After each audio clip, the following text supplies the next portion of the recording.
Most people think the scariest things happen deep in the woods, far from town, far from help, far from anything that feels normal.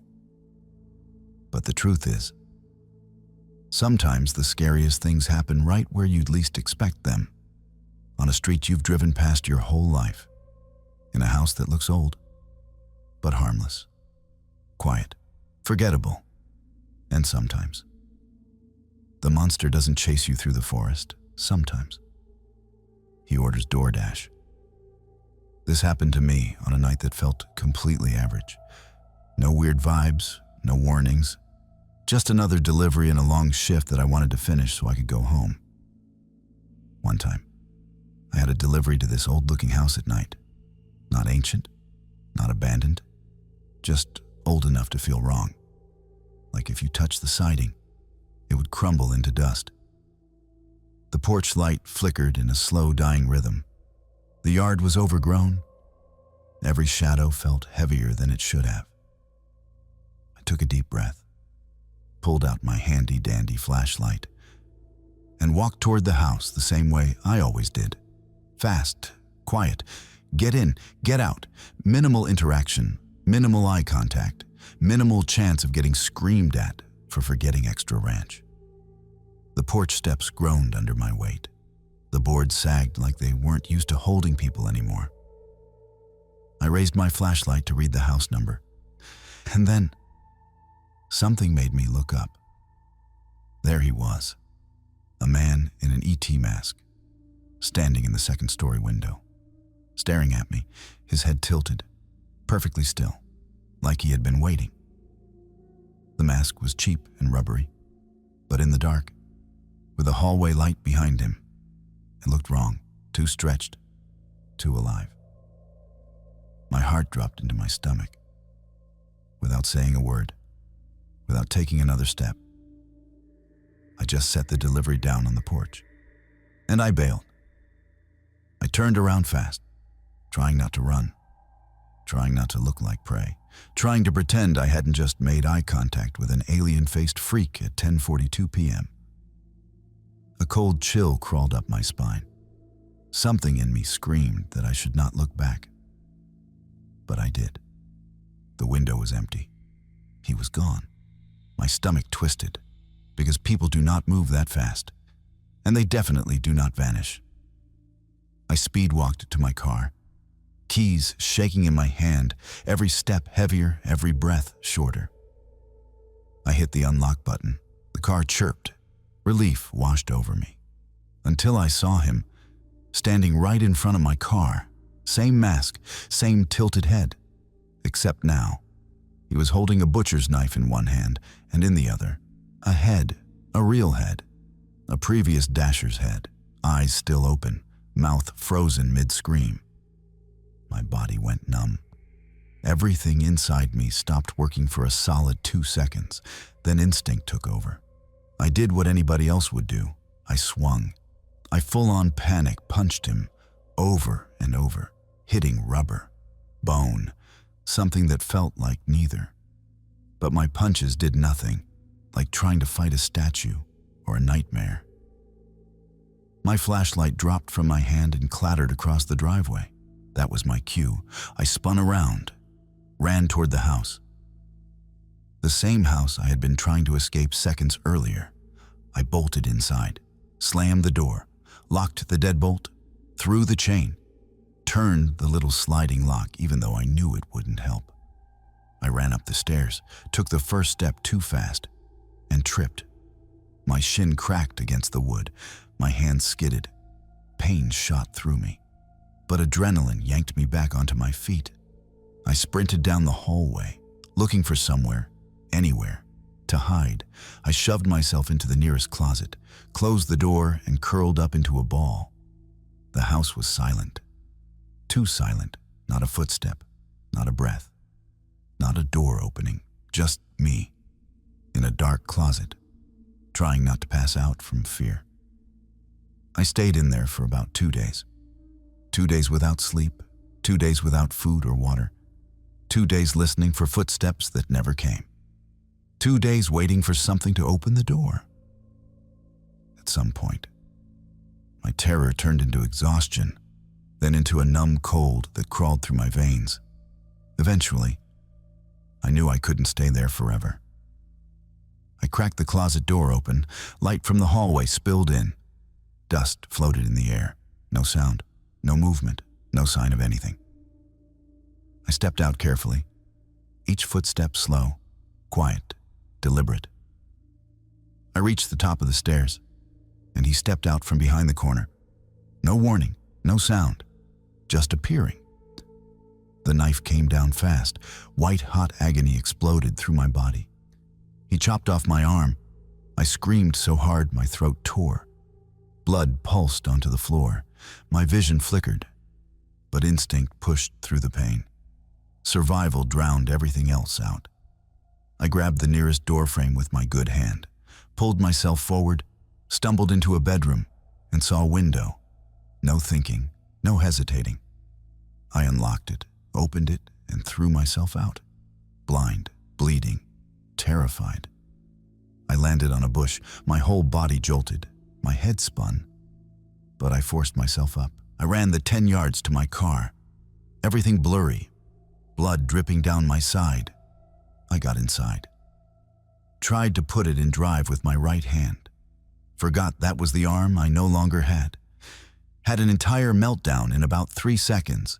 Then I slammed the shifter with my left and floored it. Somehow, by some miracle. I made it home for the holidays, one arm less. Mentally ruined, but alive. Be safe out there. A few days later, I contacted Tony, the guy who lived at that address, just to ask if he had cameras, if he saw anything, if he could explain anything. He said, completely calm, like he was talking about the weather. Yes, somebody actually tried breaking into my mansion, so I had to chop off his arm. What a coincidence. His voice didn't sound confused or surprised, just amused, like he knew something. Something I didn't, something I still don't. Most people think danger shows up wearing a mask, or carrying a weapon, or hiding in the shadows. But sometimes danger looks like an ordinary house, at an ordinary address, placed into your app like any other delivery. And sometimes, danger doesn't chase you. It invites you inside. This happened on a night when the world felt too quiet, too empty, too still. One of those nights where the street lights buzz louder than the cars, where every house feels asleep except the one you're heading toward. It was late, almost 1 a.m, the kind of hour where your body begs you to clock out, but the money convinces you otherwise. I got an order from Wawa, easy, good pay, leave at the door. Exactly the type of delivery you want at that hour. At the moment I arrived, I noticed the house was strange. Florida homes are almost always single-story, flat, simple, predictable. But this place wasn't a home, not really. It was a massive apartment-style building, stairs going up both sides, tall, wide like someone converted 4 apartments into a single oversized house. It felt wrong, like it didn't belong on that street. For the first delivery, all the lights were off, not even a porch light. Just complete darkness swallowing the place whole. I walked up, dropped the bag, took the picture, left without hesitation. But as soon as I pulled away, my phone buzzed again. New order, Taco Bell, same address. My stomach tightened. 2 orders, back to back. Tiny orders. From restaurants that were basically neighbors, placed only minutes apart. Why would someone pay 2 separate delivery fees for 2 small meals? Why order twice instead of once? Why at 1 a.m? And then I read the instructions. Hand it to me. Special note. Come upstairs. A cold weight settled in my chest. Nothing about this felt right. Still, money talks, so I drove back. This time, Every light in the building was on, blindingly bright, like someone wanted to erase every shadow. The curtains were drawn tight across the windows, except for one. And through that one window, I could see inside. The vibe was dark, heavy, still, like the house was performing normalcy instead of living it. I walked up the stairs. The wood creaked under me, every step echoing too loud, too exposed, at the door. I knocked. The room inside was fully visible from where I stood. TV on, muted. Something static playing, a candle burning on a table, phone buzzing next to it. My phone buzzed too, a message from the customer at the exact same second. The phone inside the house lit up with the same notification glow. Nobody picked it up, nobody answered, nobody moved. That was the moment my body whispered, "Leave, now." I set the food down, took the picture fast, backed away. I started heading down the stairs, fast, trying to keep my footsteps quiet. Halfway down, I heard it, a man's voice, deep, urgent, inside the house. "Hurry up, she's leaving." My heart stopped. The world went silent except for my pulse pounding in my ears. I didn't walk the rest of the stairs. I slid down them, practically fell into the yard, ran to my car. Shaking, I got inside, locked the doors, tried to breathe, but the driveway sucked. Trees boxed me in, barely enough space for a 3-point turn. As I reversed, as I adjusted, as I looked for the right angle to get out of there, I made the mistake of looking up. 2 figures stood in the upstairs window, watching me. Big figures, broad shoulders, silhouettes with no faces, just dark shapes soaking in the sight of me trapped in my car. Then I noticed something else. One of the downstairs doors was wide open, like someone had stepped out or was about to. That was it. I floored it. Tires squealed, branches scraped the side of my car. I didn't care. I just needed distance, fast. I didn't breathe properly until I hit the main road. Even then, my hands wouldn't stop shaking. I pulled over, called support, told them everything. The lights, the double orders, the voice, the figures watching me, the open door. The woman on the phone stayed quiet for a moment. Then she said, "Oh my God, we'll mark that location as unsafe immediately." Her tone wasn't scripted, wasn't fake. She sounded genuinely disturbed. She added, "You did the right thing leaving." And I realized something that sat heavy in my stomach for days. If I had gone inside, if I had knocked again, if I had followed the note and walked upstairs willingly, I might not have walked out.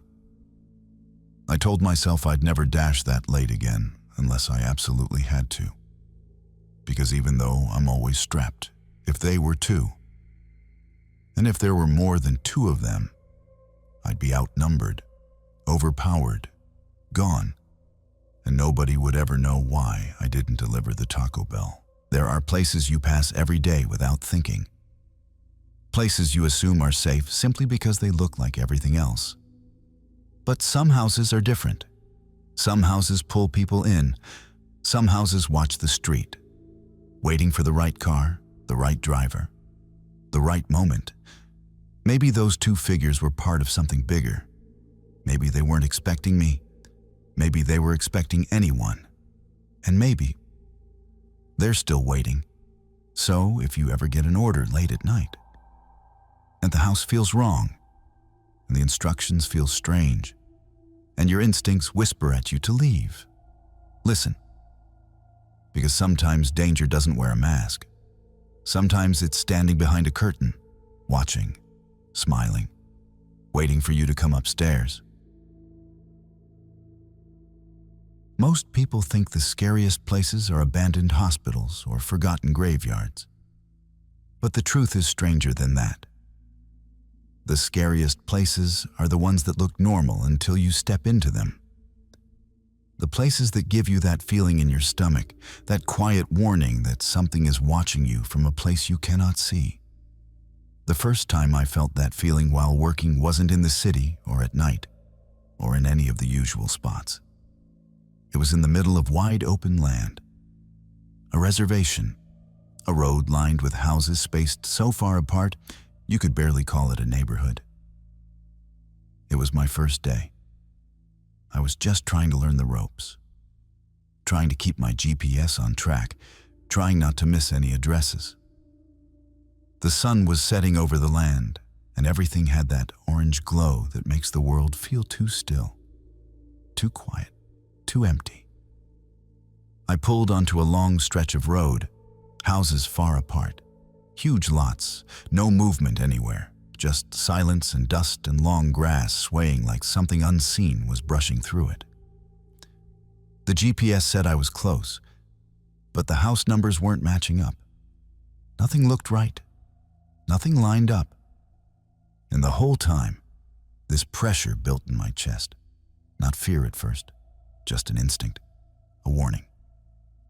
I slowed the car, stopped in the middle of the road, turned off the music, listened. Nothing. No dogs barking, no people talking, not even wind. Then I looked up. 10 feet above the ground, halfway up an electrical pole, something moved. Something black. Not a bird, not a shadow. A shape. A man. A form that moved like smoke, but held itself together like something solid. It flew across the pole in one smooth motion, fast, silent, deliberate, and then it disappeared into nothing. My mouth fell open. My heart stopped. I whispered to myself, what the hell was that? For a split second, the image burned into my mind. It almost looked like that Pokemon, ghastly, but not cartoonish, not silly. No face, just a swirling dark form, alive, aware. I blinked hard, looked again, nothing there now, just the pole. Just the empty sky, just silence pressing in on the car. I tried calling the customer. No answer. Tried texting. No read receipts. No movement from any house. Nothing. I checked the GPS again. It insisted I was at the right spot. But there was no house that matched the number. No lights on anywhere. No sign of anyone living on this entire stretch of land. I sat there in the idling car and whispered, I don't think anyone lives out here. A second later, I added, maybe the ghost ordered DoorDash. I laughed under my breath because I didn't know what else to do. But even the laugh didn't make it feel better. Didn't make the land feel safer. Didn't make that dark shape in my mind seem any less real. It's the only order I've ever taken where I simply could not find the house. Couldn't confirm anything. I eventually just backed up the car, turned around, and left with the sodas still sitting in the passenger seat. There was nothing else to be done. No house, no customer. No explanation except the thing I saw on that pole. You might think that was the scariest part. But that was nothing compared to what happened at a different house I lived in. A house built on old Indian land. A place where the ground held memories older than anything alive today. A place where the air was charged with something you could feel even when the room was still. I was into ghost hunting back then. Had all the gear. Used the spirit box daily. Not sometimes. Not once in a while. Daily. Because the house was that active. Voices came through constantly. Sounds moved around the hallways. Things tapped on the walls when no one else was home. Most of it didn't scare me. Most of it felt like background noise after living there long enough. But one night changed that completely. One night made me understand why some people never mess with the supernatural. I was outside fixing my Miata. Late at night. Sky dark, air cold, ground still. When a sound came from the edge of the property. At first, it sounded like a woman screaming. Then, within the same breath, it twisted into something that wasn't human at all. The scream shifted into the cry of an animal. then another animal, then something like a human baby, then something I still cannot describe. All of it blended together, layered, wrong, like a voice trying to copy every creature it had ever heard, like it was trying to confuse me, trying to lure me, trying to scare me. I froze beside the car, couldn't move, couldn't breathe. Behind me, one of my friends whispered, "What is that?" Another said, "That's not human." Another asked, "Should we go inside?" But no one moved. We just stood there listening to that impossible scream echo across the land. My chest tightened. My instincts screamed louder than that voice. For the first time in my life, I felt in danger from something I couldn't see. Something that wasn't supposed to exist. Something older, stronger, angrier, I whispered. "I think we pissed something off." My friend said, "From what?" And I said, "From being here, from being too close to whatever that is." I didn't sleep that night. Couldn't. Not after hearing that sound. The next morning, shaking and exhausted, I walked out to the edge of the property with an offering, set it on the ground, and said out loud, "I'm sorry. I didn't mean any disrespect." Because that's how scared I was. Something inside me said that whatever made that noise understood me, heard me, and needed to be acknowledged. I wasn't the only one who heard it, not the only one who felt that fear. A bunch of us heard it. None of us could explain it. None of us could even agree on what it sounded like. All we knew was this: nothing normal makes that sound. Nothing human, nothing animal, unless it was a lost parrot. But parrots don't scream like women and cry like babies and grunt like cows and whinny like horses all at once. Sometimes I think about the ghost on the pole. Sometimes I think about that scream in the dark. And sometimes I think the two things aren't that different. Both were warnings. Both were glimpses into something we weren't meant to understand. Something that lives between the edges of what we call normal. And if there is one thing I learned from all of it, it is this: when the land tells you to leave, leave. When the night grows quiet around you, listen. When something screams like everything and nothing you have ever heard, do not look for it. Do not call out to it. Do not answer it. Because some things do not want to be found. And some things find you anyway.